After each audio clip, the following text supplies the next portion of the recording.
এটা একটা ঐতিহাসিক রায় হয়েছে এবং আমি তো বুঝতেই পারি যে পশ্চিমবঙ্গ সরকারের উপায় নাই, তাদেরকে তো সুপ্রিম কোর্টে যেতেই হয় এবং আমার মনে হয় না যে আমি কতখানি আইন আমি সুপ্রিম কোর্টে বলতে পারবো না যে এটা সেট অ্যাসাইড হবে কি না হবে, আমি তার মধ্যে যাচ্ছি না।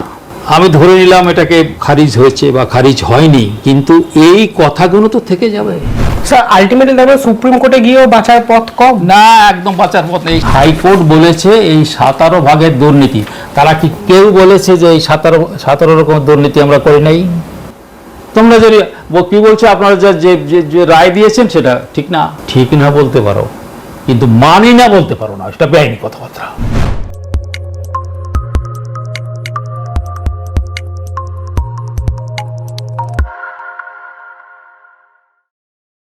নমস্কার, আপনারা দেখছেন দ্য ইন্ডিপেন্ডেন্ট বেঙ্গল। আমি শিবম। বাতিল হয়েছে প্রায় 25,000 জনের চাকরি এবং হাইকোর্টের নির্দেশে যে রায় আমাদের চোখের সামনে এসেছে তা এক নতুন দিক খুলে দিয়েছেন। শিক্ষা ব্যবস্থার যে অবনমন, শিক্ষা ব্যবস্থার যে কঙ্কালসার চেহারা এবং ভবিষ্যৎ প্রজন্মের জন্য আমরা কি রেখে যাচ্ছি, এই প্রশ্ন উঠে এসছে চোখের সামনে। কিন্তু এই রায় 282 পাতার রায়ে কোন কোন জিনিসগুলো ভাবাতে বাধ্য সাধারণ মানুষকে, উল্লেখযোগ্য দিকগুলোই বা কি, এই রায় বিশ্লেষণ করতে আমাদের সঙ্গে এই মুহূর্তে উপস্থিত আছেন ডক্টর উপেন বিশ্বাস। স্যার, প্রথমে দ্য ইন্ডিপেন্ডেন্ট বেঙ্গলে স্বাগত। এই যে সুদীর্ঘ রায় 282 পাতা, সাধারণ মানুষ তো কিছু কিছু পয়েন্ট জানে, আপনাকে স্যার কোন কোন বিষয় এই বিচারপতির কথাগুলো বা বিচারপতির কথা? আচ্ছা, প্রথমেই বলি যে এটা বলে ওনারা প্রথমেই বলে নিয়েছেন, আমি কিন্তু এই পোর্শনে আমরা যাচ্ছি। এই যে পরে মানে ইয়ে বাদে মানে প্যানেল বাদে যেগুলো করা হয়েছে, সেগুলো ক্যাবিনেটে যেগুলো করা হয়েছে, সেখানে কিন্তু উনি প্রথমেই বলছে কি অ্যাপয়েন্টমেন্টস গিভেন ইললিগালি, বেআইনিভাবে এই অ্যাপয়েন্টমেন্ট দেওয়া হয়েছে। তার 215 পাতাতে আমরা এই কথা বলছি। প্রথম বলেই নিজেরা বলছেন, কেন ওই যা ওখানে এই এতদিন ধরে যে সমস্ত আর্গুমেন্ট হয়েছে, যে সমস্ত তথ্যের ভিত্তিতে, নথির ভিত্তিতে তারা বলছে বেআইনিভাবে কাজ করা হয়েছে। বলে এরা বেআইনিভাবে কারা করেছে? ওই কে বলে এসএসসি। এবং এই যে করা হলো সেটা এই যখন সে এবার বলল কি যে আমাকে এই অনুমতি দিন, সেটা কিন্তু তাকে অপোজ করলো না, বরং সেটা মেনে নিল। এবং তাতে কি হলো যে এইবারে কি হলো, তার ভিত্তিতে এই ক্যাবিনেটের যে প্রস্তাবের করালো সেটাকে অনুমতি অনুযায়ী এই বেআইনিভাবে এই চাকরিটা দেওয়া হলো। The principal secretary had appeared before the learned single judge and produced a cabinet note and cabinet memo with regard to the creation of the supernumerary post, which is documents. I বলছি যে এই যে নিজে এসে the principal secretary নিজে এসে কোর্টে এইটা বলো যে যেভাবে ডিসিশন নেওয়া হয়েছে, ক্যাবিনেট নোট বানানো হয়েছে, এবং উনি বানাতে পারেন, বললাম যে কোনো পলিসি করার কোনো ওনার অধিকার নাই, এটা উনি এখানে দিয়ে গেছেন। তাহলে তারপরে ওনারা বলছেন কি, তারপরে জাজরা কি বলছেন যে তোমরা এই এনকোয়ারিটা করতে হবে সেই এসএসসি চেয়ারম্যান থেকে শুরু করে যে ওই ক্যাবিনেটে যারা সবাই আছে তাদেরকে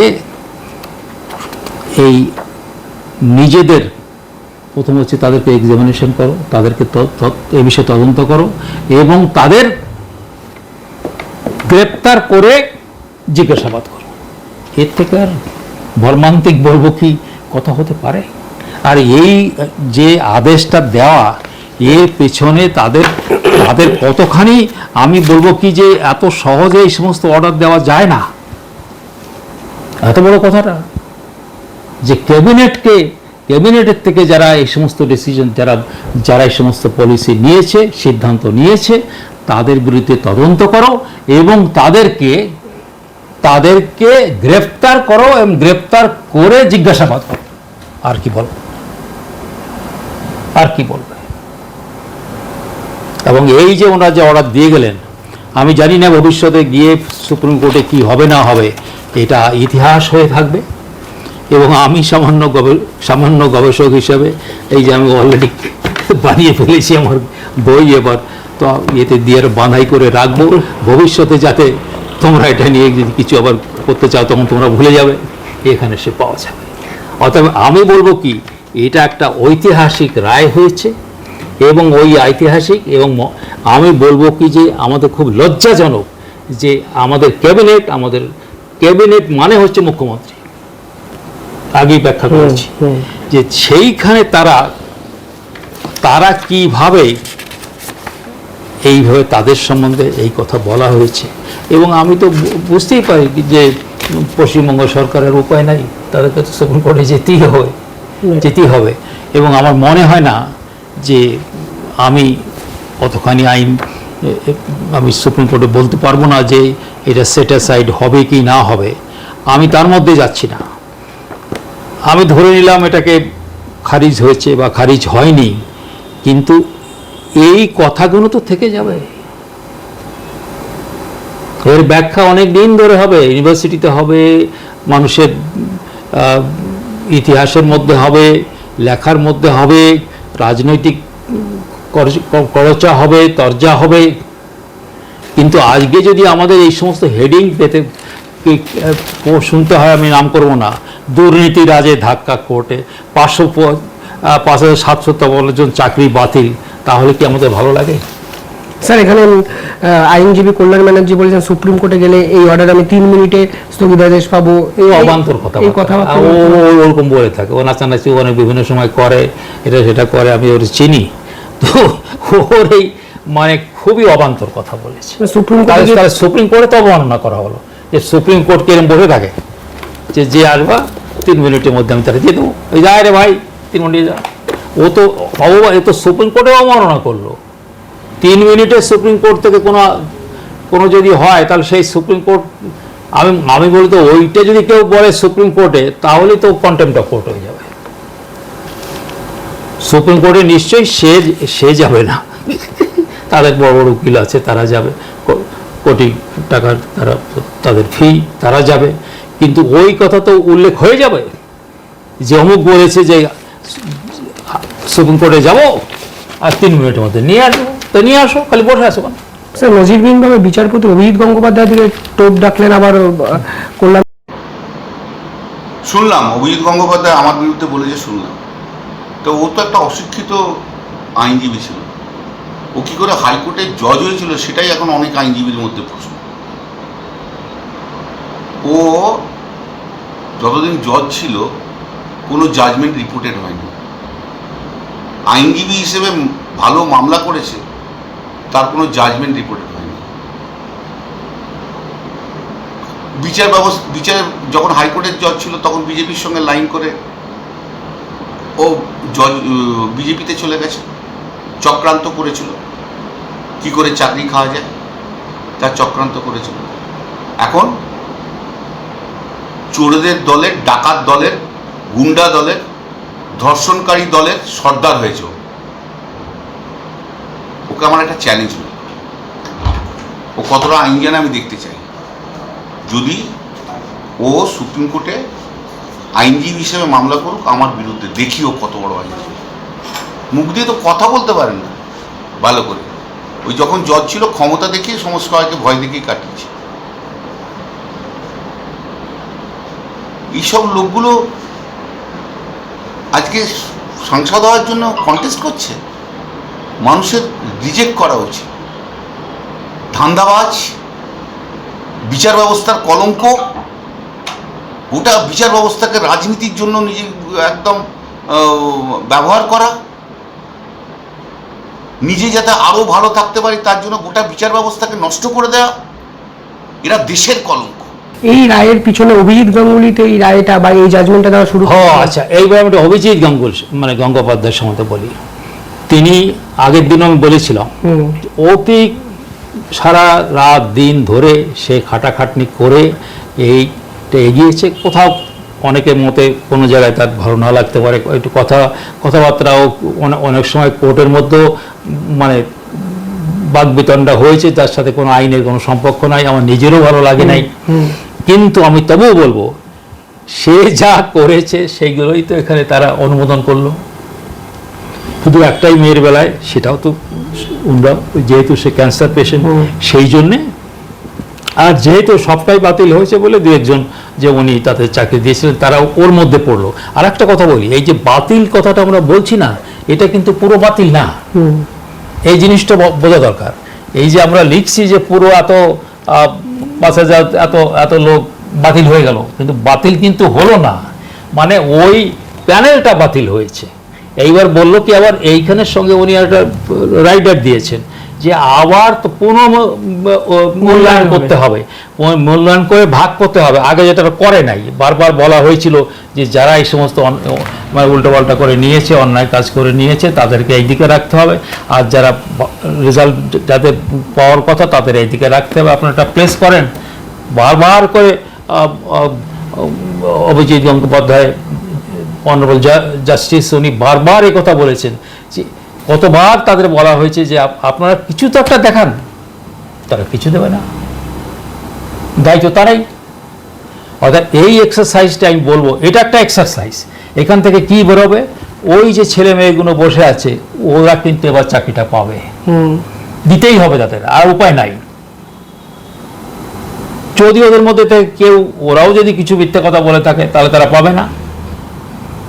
তাহলে এই একটা মস্ত বড় এক্সারসাইজ। এখন আমি বলবো কি, এই কমিশনের একটা সুযোগ কিন্তু এসেছে যে তারা এই বাংলার মানুষের কাছে বলতো যে আমরা ওই অর্ডার শুনে আমরা আবার নিজের জিনিসটাকে আবার আমরা এই সংশোধন করে নিলাম, এই লোকগুলো পাবে, এই লোকগুলো পাবে না। তারা তো সুপ্রিম কোর্টের দিকে তারা বললো যে আমরা এখন, ওরা উল্টো ভাবে ইন্টারপ্রেট করলো যে এই যে 5,000 লোকের ওরা দিয়েছেন সেই জন্য ওগুলো বাতিল করেছে। তা তো না, তারা তো তা বাতিল করে নাই, তারা তো তা বাতিল করে নাই, তারা তো তুমি এই যে দুর্নীতিটা করেছো, মানে কেউ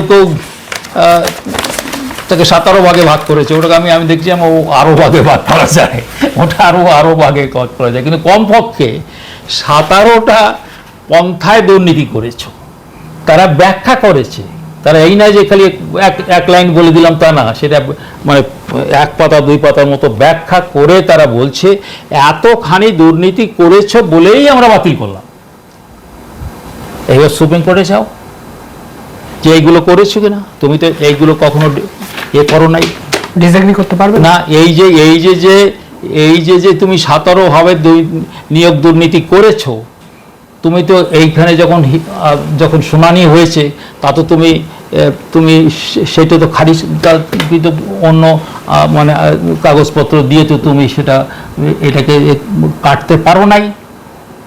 তাহলে তুমি ওএমআর শিটে যে গোলমাল করেছো তুমি কি দিয়েছো? তুমি যেভাবে ইয়েতে বলে টেন্ডার না করে নিজেদের মধ্যে করে তার বাড়িতে বসে রেখে তারে তুমি এটা কাজটা দিয়ে দিলে, তারপরে অন্য জায়গায় চলে গেল সিবিআই, যে সেখানে আবার যে রেড করে নিয়ে আসলো যারা খাতা। আমি যেন প্রথমেই বলেছিলাম, সাদা খাতা যদি কোনো কিছু লিখে ফেলিস তাহলে কিন্তু চাকরি পাবি না, কিচ্ছু না লিখে চলে আসবে তাহলেই চাকরিটা পাবে। সেটাও ওখানে আছে যে কিছু কিছু লোক চাকরি পেয়েছে যারা যায়ই নাই, মানে ওই হলেই যায় নাই, 1 নম্বর। 2 নম্বর, আবার কেউ খাতাই মানে যে আমি যে চন্দন সৎ যেটা বলেছিলাম আর কি, চন্দন সৎ, সেখানে খাতাই তারা কিচ্ছু লেখে নাই।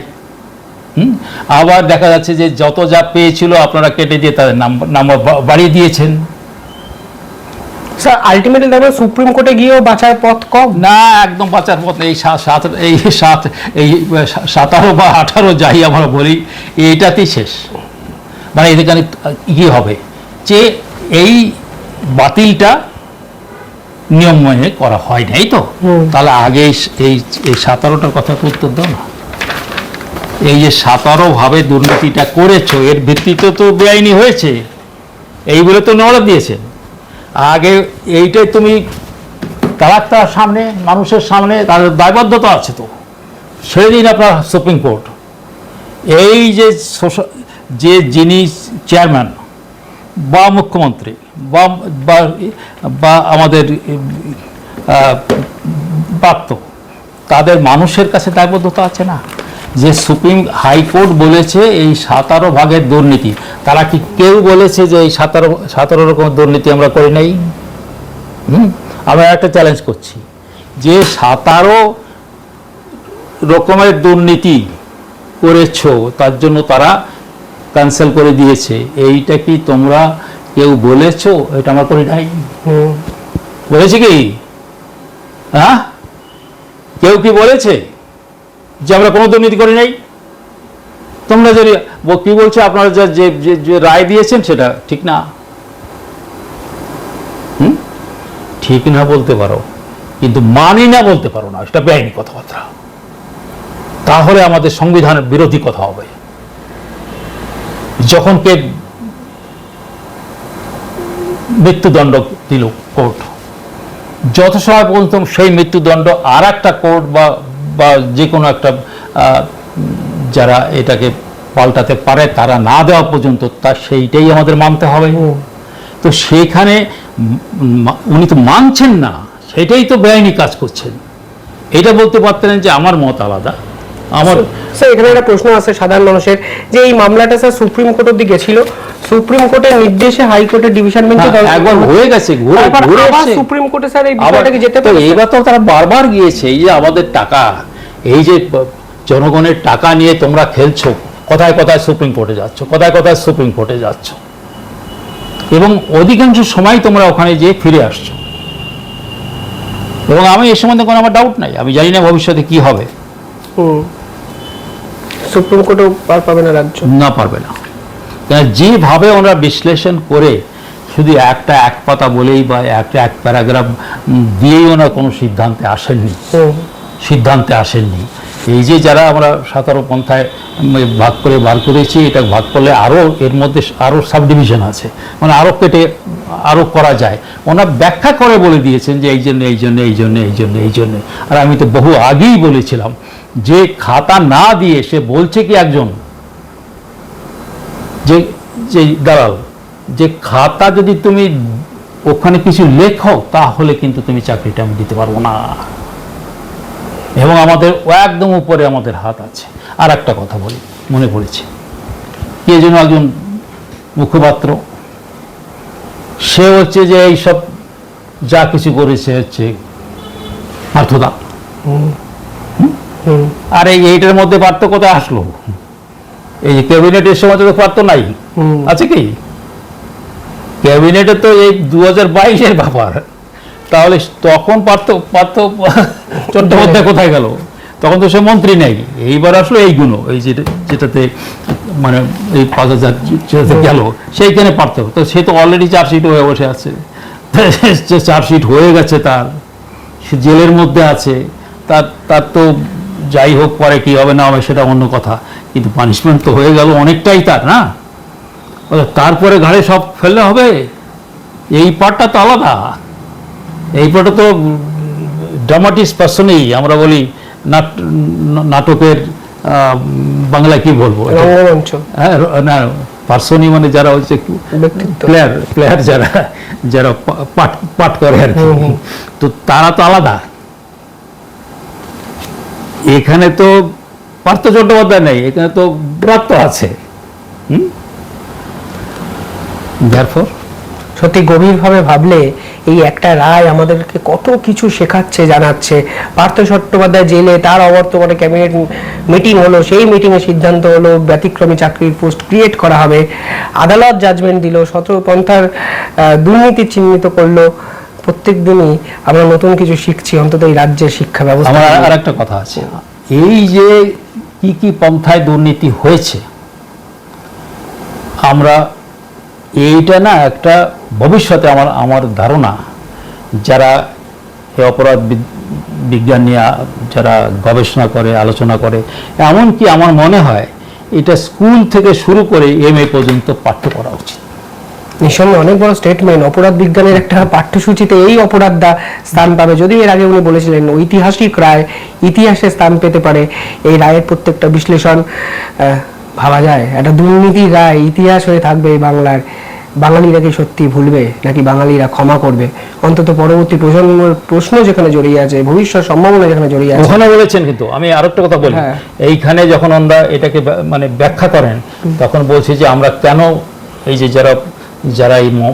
যারা এই প্রস্তাবে সম্মত দিল ক্যাবিনেটে, এই জন্য বলছি যে যারা দিল তাদের দেওয়ার ফলে যারা চাকরি পেল তাদের এই কারা কি পড়াবে? ঠিকই। তারা এই যে যারা এই যে সিস্টেম, মানে খুব নিচের তেলাকার, তো স্কুল তো নেই, চেয়েই তো বলতে হবে না, তো তাদের সেইটাই নষ্ট করে দিলে তোমরা। তারপরে মাথা উঁচু করো, মাথা উঁচু করে কথা বলো, ভাবলেই মাথা নিচু নামাও, বলো আমরা দেখছি, আমরা যাচ্ছি, বলো তোমার সুপ্রিম কোর্টে যাচ্ছি আমরা, দেখুন আমাদের একমত আমরা নই, এইভাবে ভদ্রভাবে বলো। অভদ্রভাবে কেন কথা বলছো? অশ্রাব্য গালিগালাজ দিয়ে কথা বলছো কেন? সাবধান,